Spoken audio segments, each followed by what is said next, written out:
Assalamualaikum warahmatullahi wabarakatuh. Perkenalkan, nama saya Cisartika, NPM 24511861, mahasiswa Program Studi Manajemen Fakultas Ekonomi dan Bisnis. Pada kesempatan kali ini saya akan mempresentasikan review materi dari buku Metode Penelitian yang disusun oleh Bapak Umar Hamdan Nasution dan Ibu Listia Devi Junaidi. Langsung saja kita masuk ke bagian bab 1, yaitu konsep dasar metode penelitian. Pada bab ini menjelaskan dasar-dasar penelitian ilmiah, pengertian metode penelitian, cara mencari kebenaran, jenis penelitian, dan jenis data penelitian. Adapun tujuannya agar pembaca dapat memahami apa itu penelitian ilmiah dan bagaimana cara melakukannya secara sistematis dengan ciri utama. Pengertian metode penelitian. Metode berasal dari bahasa Yunani methods yang berarti dari meta yaitu melalui dan hodos yaitu jalan. Artinya metode adalah cara atau jalan yang ditempuh untuk mencapai tujuan penelitian secara sistematis.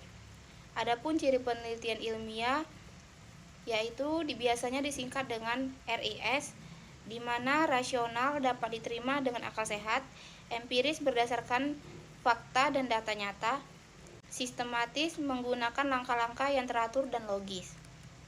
Tugas dan fungsi penelitian.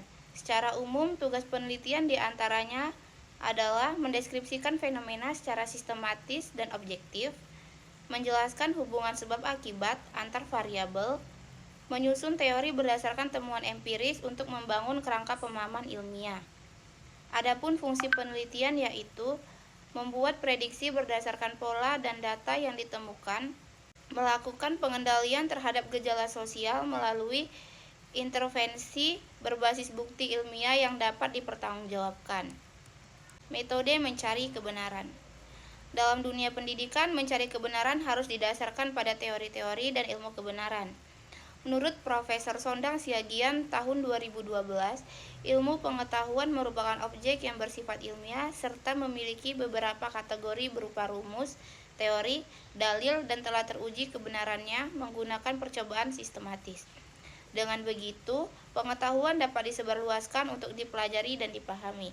Definisi kebenaran dapat dilihat secara etimologi dan terminologi. Kebenaran etimologi berarti sesuai dengan kenyataan, sedangkan kebenaran terminologi dapat dipahami melalui aliran filsafat, idealisme, realisme, pragmatisme, dan fenomenologi. Adapun teori kebenaran dibagi menjadi beberapa diantaranya. Yang pertama ada korespondensi, yaitu kesesuaian dengan fakta. Yang kedua koherensi, yaitu konsistensi yang logis. Yang ketiga pragmatis, bermanfaat dalam praktik. Yang keempat sintaksis, yaitu sesuai dengan tata bahasa. Yang kelima ada semantis, yaitu memiliki arti yang jelas. Jenis-jenis penelitian.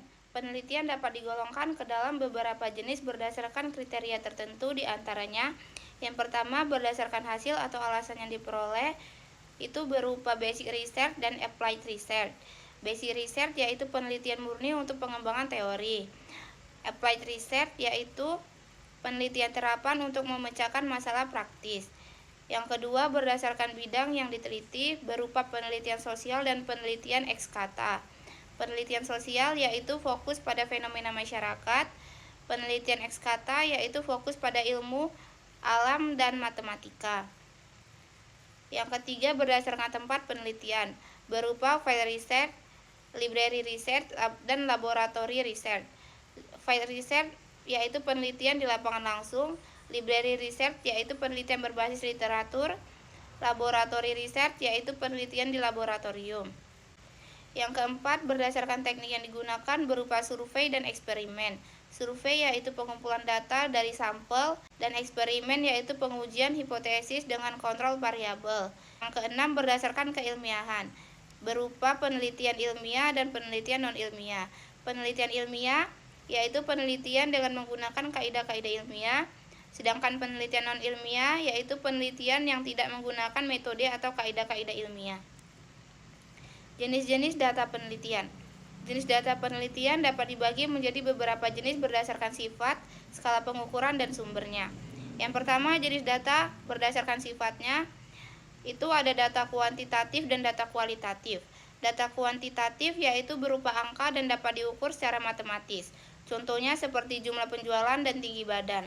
Yang kedua, data kuantitatif yaitu berupa kata, sifat, atau kategori yang tidak dapat dihitung. Contohnya seperti pendapat, warna, dan jenis kelamin.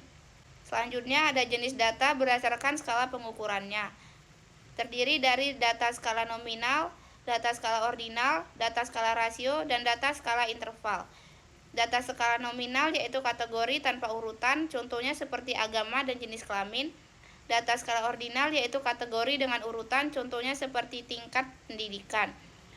Data skala rasio yaitu data yang memiliki nol mutlak, contohnya seperti berat dan usia. Data skala interval yaitu jarak antara nilai sama tanpa nol absolut, contohnya seperti suhu. Berikutnya ada jenis data berdasarkan sumbernya. Berdasarkan sumbernya, data penelitian dapat dibagi menjadi dua jenis utama. Yang pertama, data primer, yaitu data yang diperoleh langsung dari sumber asli atau responden, contohnya seperti hasil wawancara, kuesioner, observasi langsung, dan eksperimen.